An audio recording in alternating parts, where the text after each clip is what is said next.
All right, everybody, welcome back to the Road Less Travel podcast. Today we have a very special guest, and that's Paul Holte, United Airlines, commercial airlines pilot. Welcome, Paul. Yeah, thanks, you guys. It's always super humbling when someone invites me on their podcast, especially when it's literally two of my favorite Instagram follows. Oh, Paul, you are so loved.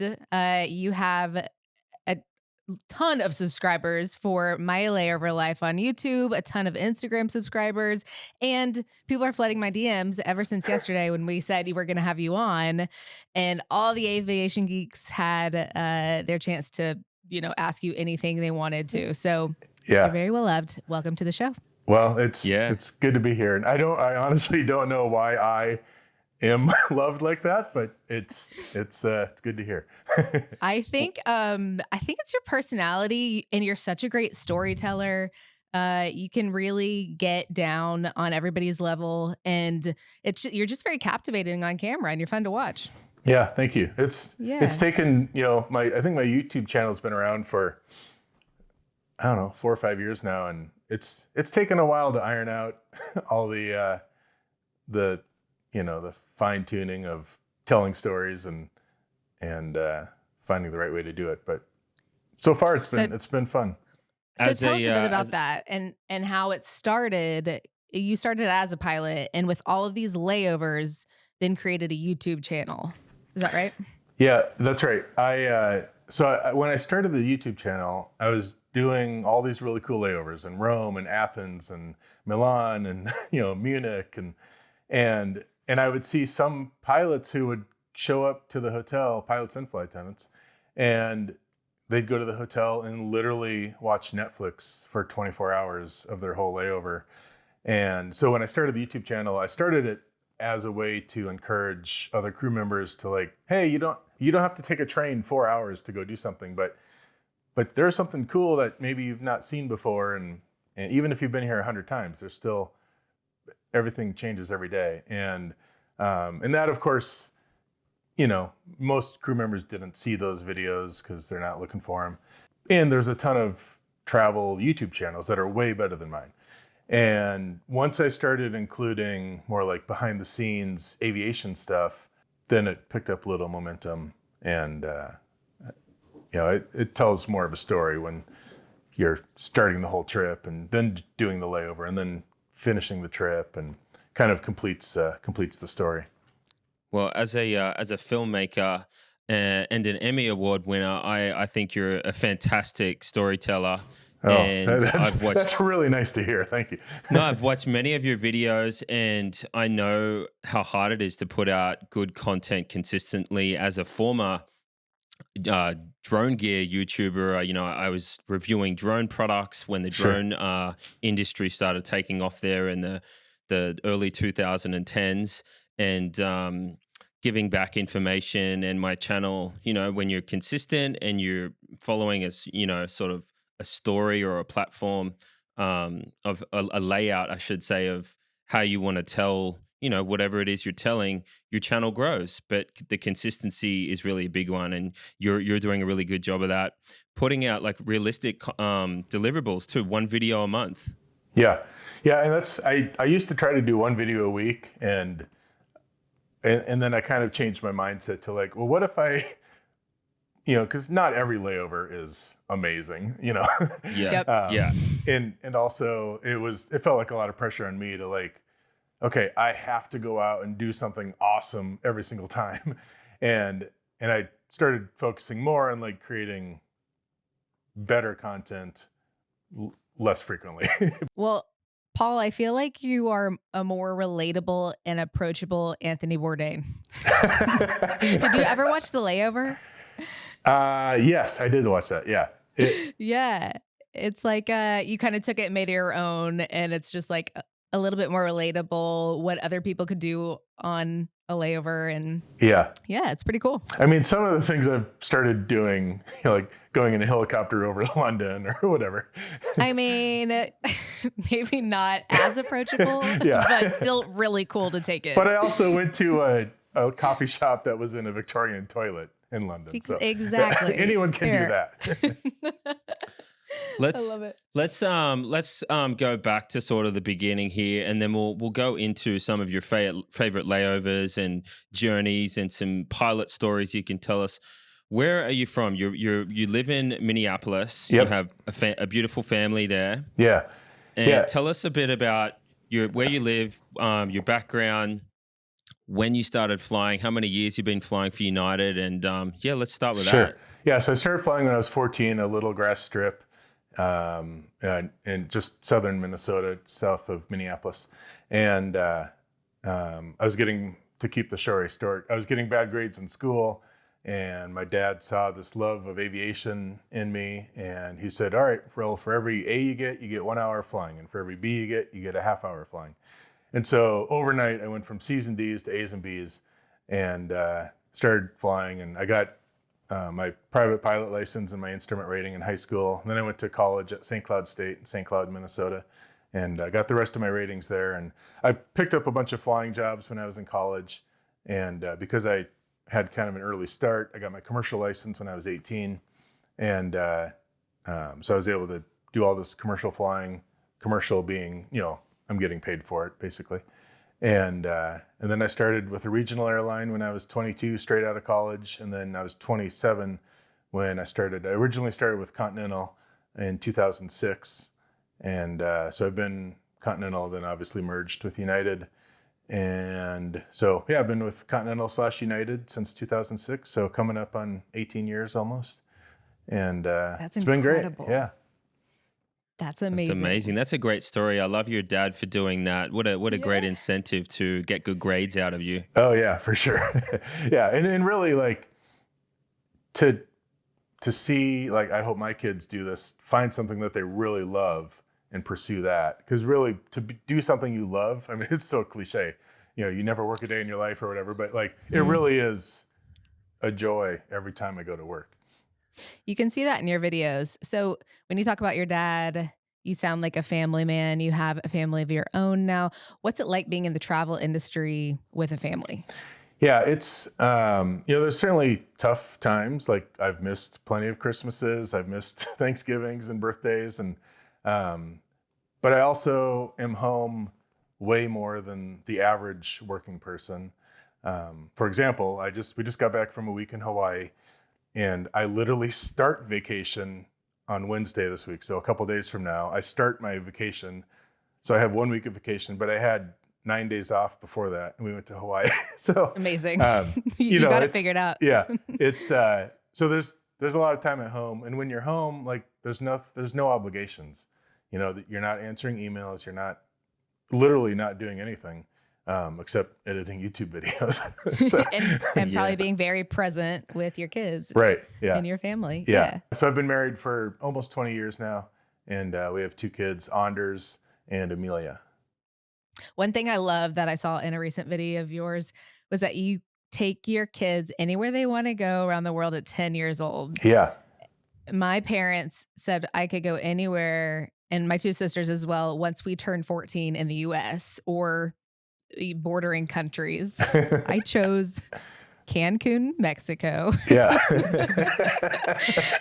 which was an interesting choice as a 14-year-old. Right. But I really love that you brought that in, and your kids can choose anywhere they want to go. And you took your daughter to Paris. yeah. We took our daughter to Paris. So we took her when she turned 12, because when she turned Got 10, it was COVID times, and That's right. Yeah. but it was almost better, and it was really cool because traveling with the 2 kids, it's a trip. It's not a vacation. 100%. Yeah. Relocation of parenting. Yeah. But when it was just her, it was really special. And it was just so fun to see how excited she was, and to just have, both of us together. And it was really cool. Our son, speaking of funny locations to pick, our son, who will be 10 this coming year, has decided he wants to go to either Tel Aviv and Jerusalem Okay. Oh. or Duluth, Minnesota. Oh my gosh. Wow, All right. that's I mean, one extreme to the next there. We could be in Duluth in 3 hours if we needed to. Yeah. What does Duluth have? I'm so intrigued why he wants to go there. It's a spot we've been a lot. It's a quick, easy. it's literally a 3 hour drive. It's on Lake Superior, so there's big, barges that come in, and restaurants and a pool, basically. I mean, I love That's it's that. just a quick, easy amazing. getaway. Two very different experiences. Right. That's fantastic. Let's dive into where you're based out of as a United pilot. You're not based out of where you live. So give us that rundown, because I've watched some of your videos and you've explained it Yeah, but for people that that aren't dialed into your YouTube channel, our listeners, give them a rundown of where you're based and how that works. So your commute to just to get to where you need to sure. be to fly. Yeah, so I live in Minneapolis, obviously, and I'm based in Newark, New Jersey. And so my commute consists of not only the 20-minute drive to the airport in Minneapolis, but then getting on a flight to Newark. And I would say 70, at least in the Newark base, probably 70% of the people that are based there fly to work. So there's a lot of people that live in Florida that fly up to Newark. And that's very, very common in the airline industry. Before we merged with United, there was one guy I knew who commuted from Honolulu to Newark. So every time he came to work, Oh, easy, wow. easy 10-hour flight, and then hop on a flight to, Oh my yeah, it gosh. was No crazy. way. Quick dumb question on that. Yeah. That people are probably going to know. Does the airline cover that flight for you to get to work? Yeah. So us flying, especially on our own fleet or on our own airline, is completely free. And then Yeah. as pilots and flight attendants, we can jump seat on other airlines. So I take Delta a lot back and forth because they have a Minneapolis, presence. And so I literally, when I wanted to go on Delta, I literally just walk up to the gate and say, "Hey, I'd like to jump seat." And then you either get a Easy as seat, that. you get a Yep. seat in the back, or you sit in the cockpit. And Cool. the biggest stress, and really commuting to work is the biggest stress of the job. Like flying across the ocean is the easy part, but making sure you get to work on time is probably the most stressful part of my career. I've Yeah. I, I've noticed that in some of your videos that how early you get, because airports, airlines, weather so well. You basically take all of that into account so that you do not miss your shift. So you'll leave with plenty of lead time in case one or two flights are canceled, so that you Yeah. do make your shift. Yeah. Yeah. And if I was living in Los Angeles and commuting to San Francisco, where there's a flight every 30 minutes, I certainly wouldn't be leaving my house 12 hours before.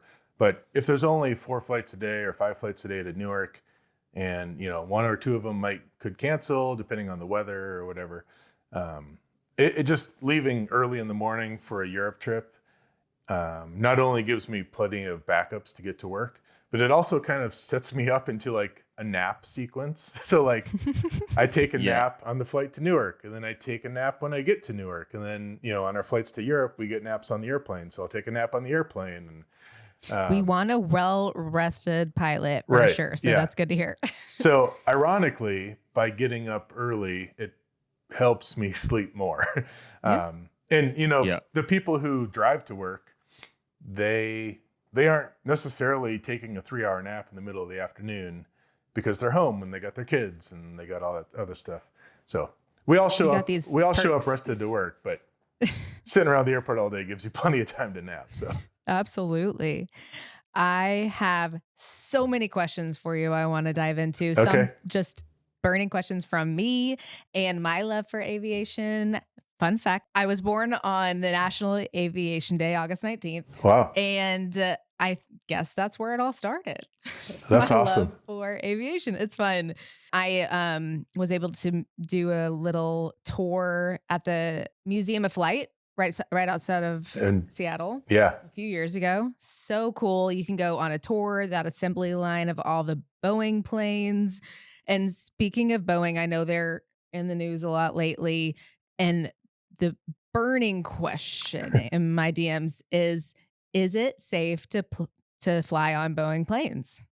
yeah. I can't speak a lot to what's happening in the industry or in Boeing, but I wouldn't show up to work if I didn't trust our airplanes and our maintenance team and all that. So yeah, it And that's everything. I mean, same goes for us. We fly Boeing pretty much every month. And Yeah. I trust it wholeheartedly. Um, I guess to start off with the number one question, how can you make somebody at ease when they step on an airplane? What are your tips for turbulence? And what would you tell somebody about the travel industry right now? And it's really the safest it's ever been. Yeah, it is. I actually have a YouTube video about for people who have a fear of flying. But really, the if I remember right, the odds, if you will, of dying in an airplane crash are like 1 in whatever, a million or It's 11. hard to calculate. Yeah, It's it so is. small. Maybe the odds of dying in a car crash are like 1 in 111 or something like Yeah. crazy. Um, so you're obviously much safer sitting on an airplane. And the reason you hear about an airplane accident every, few years is because it's a big deal when it happens. But you don't hear about the 700 car accidents that happened in your city, today or whatever. So It's a great point. because it happens all the time. So if you have a legit fear of flying, just saying hi to the pilots can sometimes ease that fear. And I've had people come up who, are seeing a counselor to kind of overcome their fear of flying, which is another, depending on your severity of how fearful you are, is a great way that there's counselors that cover that stuff. But part of their counseling is to take a flight, and they bring a letter from the counselor and show the flight attendant, say, hey, can I go talk to the pilots? And you don't need a letter to come talk to the pilots, but if you just tell the flight attendant, hey, I'm kind of nervous, would it be okay if I say hello? And that's always welcome. I love that. And I resonate with that a lot because I fly so often. And what makes me at ease is more information from the pilots in the cockpit. Right. Tell me when we're going to hit turbulence and everything along the journey. It makes me feel so much better. And Yeah. you do get a little bit scared every now and then with turbulence. And Les is like major frequent flyer. Like she'll get a little scared from time to time when it's not expected. And I think let's start with what is turbulence? My week just came back from Hawaii yesterday, and my wife is also a fearful flyer. And I pulled up our turbulence chart to show her, like, before we went on our flight home, hey, this is where the turbulence might be, and this is where it's going to be smooth. And that helps her a lot. And to answer your question, turbulence is really just a shift of wind speed or direction, for the most part. I mean, there's other types of turbulence, but where you're going to see, where there's going to be turbulence is like if you're entering the jet stream, where you go from a 70 knot headwind to a 100 knot tailwind. Like that would be a cause for turbulence. So it's where weather systems are Converging, kind of. meeting, Yeah. converging. Yeah. Yep. Sorry, I don't know the exact terminology. Speaking of weather, do you think climate change will affect turbulence, how planes fly, how pilots train? I don't think so. I mean, I just feel like there's more turbulence now more than ever. And I don't know if that can be attributed to climate change or what that means, or if it's just me in my head. yeah, I don't know. And it's hard to tell, like if you're looking at, we've only been flying for 90 years or whatever. Yeah. Fun fact. Well, I it's actually think the 100th anniversary this week Oh, is it really? that's awesome. of flight. Yeah, April Yeah. 6th, 1924. Yeah. I think we also forget how much we're flying these days compared to what we used to. And going back to the safety aspect for our fearful flyers, I think there was a record recently. I'm on the TSA website, on the 28th of last month, 2.776588. A lot of 2.7, nearly 2.88 million travelers in a single day. Wow. Like that's insane when you think about how many people are flying in the air Yeah. in one day just on the United States. That's not even including Yeah. internationally. Or does that include international flights, that TSA? I don't know if that's domestic or international, but those are huge Yeah, numbers. I would imagine it's all people leaving the United States, so it could include a lot of international Okay. flights. Okay. But yeah, that's huge, and I mean that might be why you hear more about turbulence, is because there's more people reporting it, and there's social media and all that stuff. It's true. You know, That's a great You know, point. A solid point. and more accidents or incidents happening, with planes, and it's just the more flights, the more likely something is to happen. And yeah, we're also connected to social media now. So as soon as something does happen, everybody's got a camera on the plane. They're sticking it out the window. If an engine does catch fire, or there is a bird strike, or a panel flies off. I mean, how does that make you guys feel up front, when you've got all these people? Do you get information back from passengers if there is an incident, or? not very often. No, I mean, if a passenger sees something, we take that into consideration. The flight attendants will look at it. Flight attendants are very familiar with what airplanes should sound like and look like, and and they know when it's Yeah. someone who's maybe blowing something out of proportion, or they know when it's something more serious. So we Yeah. for sure take that into account. I What mean, about unruly passengers in the back?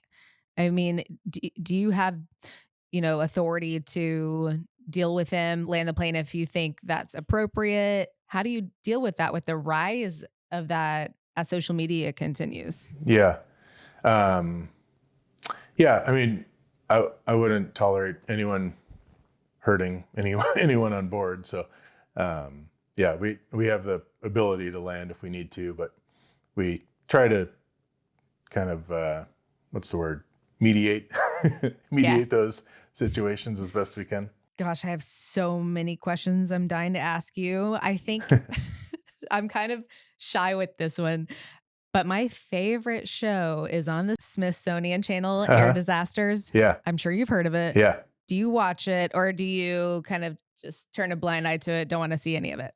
It's not that I don't want to see it, because I feel like we can all learn from mistakes like that, and that's how training occurs sometimes, is through other people's mistakes. Um, I feel like some of those shows are a little overhyped or over dramatized. It's TV after all. Right. And it's, I don't know if cringy is the right word, but it's hard to watch when I remember one, it wasn't air disasters. It was like, they were Why falling. planes crash? No, it was just like they were just falling around at air crews in Europe. I forget what the show is. I think it was, it doesn't matter, but they were in the cockpit, and there was a TCAS alert, which is, TCAS is our traffic collision avoidance system, which sounds very scary. And it'll say traffic whenever there's an airplane nearby. And doesn't mean you're going to hit the airplane or you're even close. And if it looks like you're going to come close to another airplane, the two systems talk to each other, and they'll tell this airplane to climb and this airplane to descend, and so you have to respond appropriately to that. Sure. But the show it wasn't that. It was traffic, which we get all the time, every day. And they made it sound like it was, just impending disaster. Got it. I Wow. was The like, intel. yeah. So when I see stuff like that, it's hard to watch some of those shows. I get it. It's probably similar to doctors watching Grey's Anatomy.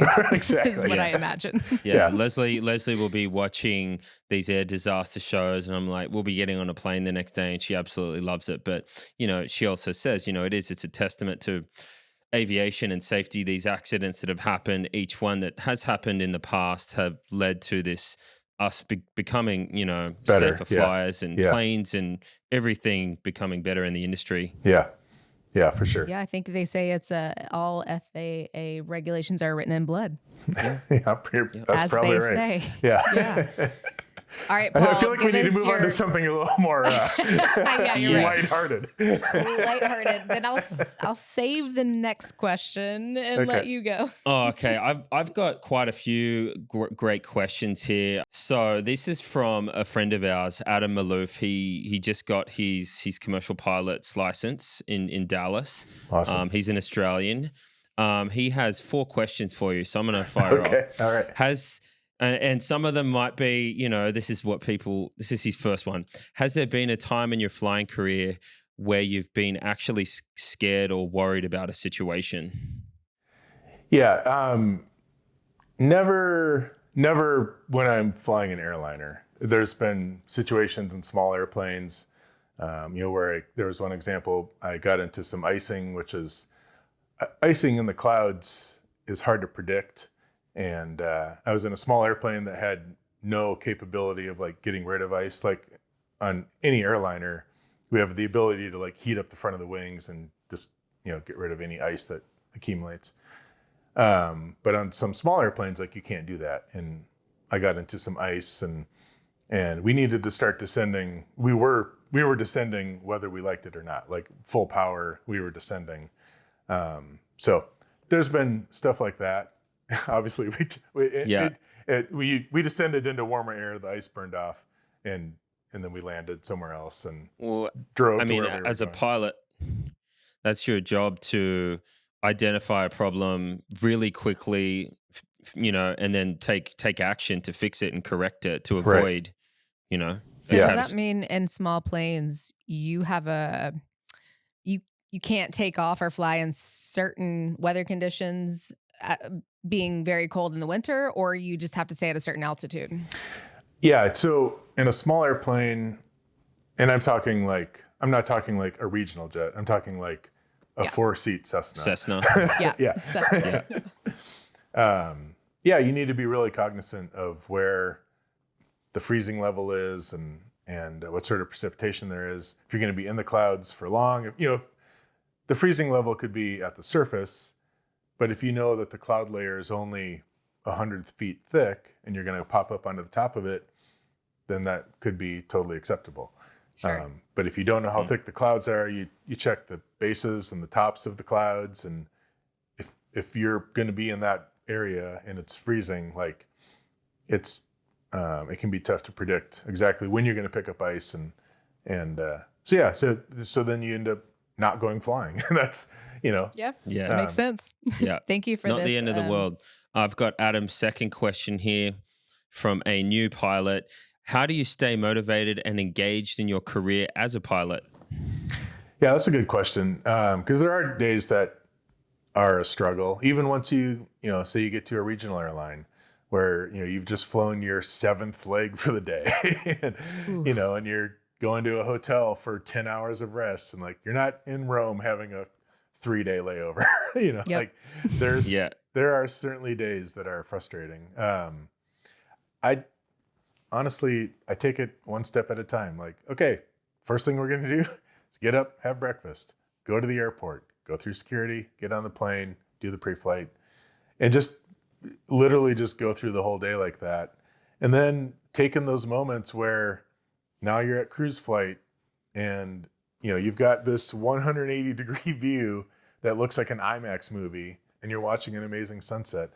And you can get that in a regional jet. And it, I don't know, I just look for the small things that bring joy. And really, if you love flying, you'll kind of put up with those long days, knowing that down the road, good things are coming. I love that answer. Yeah, or down And I the think that- skies. Yeah, I think right. that's really great advice too for somebody who's might be afraid of flying, is take it, step by step. Like you're going to pack your bags, you're going to be at the airport, you're going to check in, and you're going to step on the plane. Like don't get so far ahead of yourself. Instead, it's just take it one step at a time. Yeah. Here's Adam's third question. What are some of the most challenging, memorable flights you've had in your career? Challenging. Let's go with memorable. One of my most memorable was one of my YouTube videos. I flew my parents to Hawaii, and my birthday's in April. And so for my birthday, my mom asked, "Hey, what would you want what do you want for your birthday? And I said, honestly, I just want you to come with me to work someday. And in May, I had 3 Lahui layovers. And I said, if you want to come with and just hang out for the layover, that would be amazing. If you want to come out and spend a week and then like I'll fly you home the next week on my next layover, you could, turn it into a vacation or whatever. So they bought tickets and they came with on my flight, and it was super special. The captain, I was a first officer at the time. The captain I was flying with, it was a good friend of mine. He knew how special it was, and like I literally made a PA and kind of I will say I cried a little bit on the PA. Just That's emotional. like, and I think my line was, I wouldn't be sitting up here without them sitting behind me, and they were sitting behind me, and it was super cool. So I that just was got goosebumps. yeah, that was super special. Well, that circles back to those A and B's for your grades. Your dad's right. getting you more flight hours, so it's come full circle there. That's really beautiful. Yeah, I think he spent more on flying lessons than he's earned in free flights. But thanks, Dad. You got some work to do there, Paul. Yeah, exactly. That's great. I love that.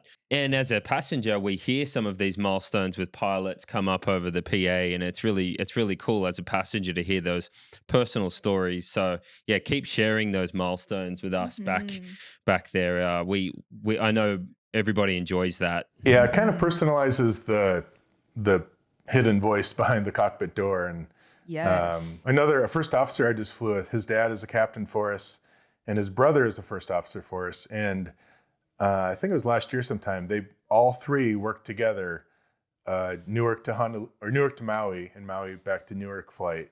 And so here's his dad with his 2 sons all working the same flight.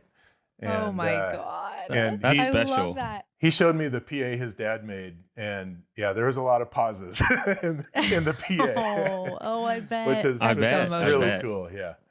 So cool. Adam's last question here. What advice would you give to a relatively new commercially rated pilot pursuing the instructing route? Just don't lose motivation. And, like before, take every one day at a time. And when you're waiting for that phone call from a regional airline or a cargo airline, some people leave flight instructing and go fly cargo, or they go fly for a air ambulance type operation. You're only one phone call away from your whole life completely changing. And so that phone call will come. It comes for all of us, and don't lose hope. That's powerful. Cool. Yeah, well, he was a big fan of yours, and he actually hand wrote those questions and took a picture and sent it to me to ask you. So shout out to Adam. I really wanted to get those off. So yeah, that's awesome. From Adam. Yeah, Les we love has got a ton of questions from her Instagram followers. We won't take up like your whole day, Paul, but we could. Good. So the first 2-hour podcast. Yeah. What's your favorite place to fly? I feel like I could make a guess, but let's hear it. My favorite place to like lay over. Let's go favorite like landing strip, favorite airport, and favorite layover.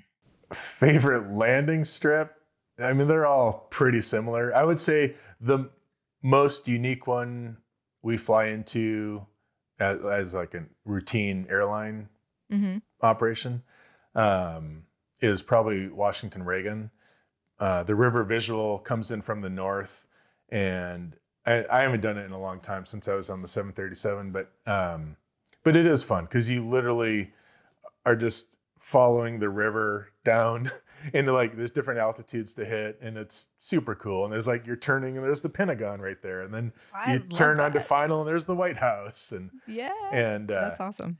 And it's a short runway, so there's a little challenge there, or short. I mean, it's a shorter runway than like JFK. Sure. So that's probably like from an airline perspective. I mean, there's cool places like Catalina is a really cool airport, but that's for small airplanes. So. Yep. Favorite airport? Minneapolis has a It's nice, a good one. it's a good airport. Like, It's a good one. if You're you're there, biased, you but could hit golf balls there. I don't, if I'm in Minneapolis airport, I'm not spending any time there, yeah. but it's a good airport. So, and favorite layover, I used to say Lisbon because I've been there 100 times and now I have friends there and the food is super affordable and the beaches are amazing and all the things. So good. Now I think Porto, now that we started flying to Porto, I think Porto is right up there. Porto is awesome. Yeah, I We love loved it. Porto when we Yeah. went. Oh my gosh. It's like it's in a time capsule. Just a beautiful old port city. I flew my drone there Yeah. in 2019 before the world shut down, and near Graham's, I launched it from Graham's port there, and it's just, yeah, fantastic city. Yeah. Yeah. I almost lost my drone there. I feel like I've almost lost my drone a lot of places. But yeah, we could have a whole nother episode on drones and all of that. I won't go into that today. Maybe we can get you back again. Yeah, that'd be awesome. But what on talking of layovers, where haven't you done a layover that you really would love to do one? Some of our newer cities like Tenerife or Mallorca, Malaga, all those would be amazing. I haven't done anything in Asia. Obviously, the airplane I fly doesn't go to Asia, but I think it'd be fun to start doing that. We went to Vietnam last year as a family, and that was super cool. So some of that kind of stuff I'd love to experience. We love United. Leslie has been working with United since when, Leslie? 2016. So, Wow. you're obviously you've got your own following, Paul. You probably don't need us, but we know some people at United, and we might have to give them a little nudge to get you to some of those layovers you haven't done yet, or maybe they'll just magically appear up on your schedule. Yeah. If anyone's watching at United, let's take care of Paul here. Yeah. While you're on the subject of that, I want to get my family to Antarctica. So if someone wants to sponsor an Antarctica video on YouTube, Yes. I'll take that. That's a 2-for-1. It'd be your family and our family. Yeah, we're Let's going do it. together, Paul. Let's do it. Newsflash. Yeah. Paul, I'd be remiss if I didn't ask this question. Yeah. I need to know your theory on MH370. I have no idea. We just did a complete 180 there. Yeah. I'm sorry. It's been on my mind. The people want to know. I want to know. You got anything at all? I really don't know. I mean, my guess is there was a decompression or something, but they didn't get their masks on in time. But I honestly have no clue. Yeah, that one's a tragedy. And, again, hopefully Just a we mystery. learn something from it in aviation so that it's not so hard to find where the plane went. Right. Yeah. That's kind of like, how do we lose that? That should be the end result out of that. How can we improve the planes to track them to not have a problem like trying to find it? Right. Leslie really went dark there. I just think it's at the bottom. She loves it. She loves this. Yeah, I have a dark side. I won't apologize for it. Anyway, we have so many questions, Paul. Like, yeah. Do you have some more, Les? now go for it. Longest flight you've ever flown? This is from one of the our followers. Yeah, our longest domestic flight is Newark to Honolulu, and I've done that flight not a ton, but a handful of times. So that's how many hours is that? It's if you include all the ground time, you're over 11 hours probably, but yeah, around 10 and a half hours in the air. Athens to Newark is also. When it's on our airplane, it's 10 and a half hours. So that's our longest domestic flight. Someone I flew with the other day grew up in Mauritius, which is just east of Madagascar. And he told me that the longest domestic flight in the world is from Paris to Reunion Island, which is just near Mauritius. And it's a 12-hour flight, but because Reunion Island is owned by France, Paris to Reunion Island is the longest domestic flight in the world, which I thought was really interesting. Yeah. Interesting. Hot tip. Yeah, that's a fascinating tip. Hmm. Because another really long flight, that's a, how long did you say that one was? It's 12 hours. 12 hours. I'm thinking of what did I do way Tahiti, back when? French No, Polynesia. it was Newark. I think Newark to Singapore. Hmm. Oh yeah. Yeah, Yeah, that's like 17 hours? 16 or 17. Yeah. Yeah. Our San Francisco to Singapore flight is 17 and a half hours, which is Yeah. it's a long time to sit on an airplane. Yeah. Um, I have a question from watching one of your episodes. You do a really good job of explaining, a lot of the behind the scenes of being a part, like the schedules. A computer pumps out the schedules for you pilots. Can you elaborate a bit more on that for people that haven't maybe seen this episode, and just tell them how United does the scheduling, and then how you can pick flights Modify. after that initial. Sure. Yeah. Yeah. So our schedules, so we bid every month, basically between the 5th and the 10th, roughly. We bid for our schedule, and bidding just means, if you're number one on the seniority list, and the seniority list there's like a master seniority list for the whole airline, but then there's also, like I'm on the 757, 767 captain seniority list in Newark. So that's only 280 pilots. Well, I'm number 210 on that list. So 209 people ahead of me get to pick their schedule before I get to pick mine. So basically, I'll tell the computer, okay, I want international trips. I don't want to start work before 4 p.m. and I want to be done by 7 p.m. That's so I can fly home and fly to work and fly home in the same day. And you can, when I was a senior first officer, I got to the point where I could be like, okay, I want Milan on the 12th because there's a concert in Milan on the 13th that I want to go to.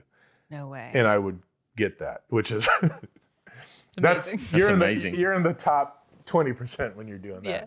that. But yeah, so everyone bids for their schedule, and if you're the top guy, you get what you ask for, and if you're the bottom guy, you're probably on reserve. So Yep. roughly the bottom 20% of the seniority list is on reserve, which means that they have days where they're basically just on call, and then the company can call them, and there's different call out time periods that they have to respond within. But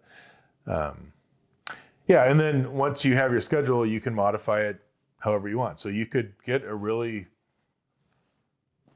schedule that you're not super happy with, and trade trips with other pilots, or trade trips with trips that are in open time, and kind of modify it to how you like it. Do you have a favorite airline to fly? Sorry, not airline. United. Plane. United. Yeah, good answer. A favorite plane. A favorite to airplane to fly? Yeah. So we're only qualified on one airplane at a time. Ironically, the 757 and 767, which are two kind of different airplanes, the cockpits are almost identical. And so that's why we can fly both of those airplanes. But like a 757 pilot would never go fly the 777 unless you go to training for 5 weeks and then get all checked out. And now you're a 777 pilot. Got it. So on my fleet, so I fly the 757 200, 300, and the 767 300 and 400. I like the 767 400. It's a little bit more modern than the other airplanes, and it pays way more than the other airplanes. There you go. So There it is. that's what makes the world go around. Oh yeah, we sure do. I have a question there, and feel free to answer accordingly. Are you guys on like a base salary, and then with that base salary you have to do X amount of hours or flights, or does it work purely on how many flights and hours you guys are logging? Yeah, that's a good question. So we have a base. We're paid hourly. In each airplane or type of airplane, like there's narrow body, wide body. That's basically it. Narrow body and wide body pay. So based on how many years you've been with the company, for every airplane has its different pay rates, and it's just an hourly pay rate. So our base hourly or our monthly hourly like guarantee is basically like 72 hours. So if you fly, like say you're on reserve and you only fly 10 hours, you'll still get paid for 72 hours. Got it. Whereas if That's you're fantastic. and if you're flying a normal line, they'll build your schedule to roughly the same 68 to 74 hours or whatever. And then you could pick up a 3-day trip. That's, like say you pick up a 3-day London trip, which is worth almost 16 hours. Then you make an extra 16 hours. But basically we're getting paid somewhere between 70 and 90 hours a month. And there's time in there for overtime and all that stuff. But yeah, we're paid hourly.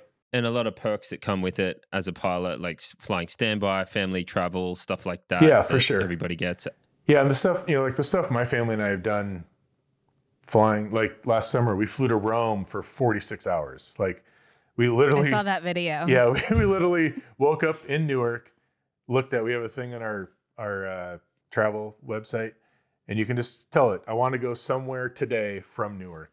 And it'll tell you all the flights that have open seats. And so Rome had a bunch of Polaris seats open. So we went to Rome. We were there for 2 days. We went on a Vespa ride and, ate some pizza and pasta and came home. That was it. That sounds like my perfect weekend. Yeah. Yeah. So, there's lots of that kind of stuff. Even like, we just went to Hawaii for spring break, which is, we couldn't afford to do all these trips if we had to pay for the airline tickets everywhere. Ooh, yep. Same with us, which is why we love working with United. And, Right. We love they United. really are a fantastic team, and the whole marketing and content team. They really are trailblazers. They just do a fantastic job. Yeah. Yep, agreed. It has been. So we're big United. It's been cool. I'm sure you saw it. We just attended a social media camp, which they put on for all internal influencers, it's really neat. I've been part of that for 5 years, which is how long they've been doing it. But there's a girl named Jamie that works in the social media department who kind of started that. And, they bring in outside influencers or content creators and kind of teach us some of the tricks. And it's pretty neat. Yeah, I saw we're good friends with Eric Rubens, who works with United as the company photographer, and he's just so talented. So he was there as well. So I saw you guys were hanging out. Yeah, we were hanging. We had a good time. Eric and I had a great time together. We're trying to get on the inaugural Marrakesh flight together. Do it. Yeah, we'd love to see that. Yeah, that'd be fun. Paul, I love just your zest for life, how you seemingly don't stop. And whenever you're on a layover, you take such advantage. Thank you for coming on the podcast. Thank you for all your adventuring and inspiring so many others to do the same. Well, it's pretty cool. You guys are doing the same thing, and that's why we're friends. Yeah.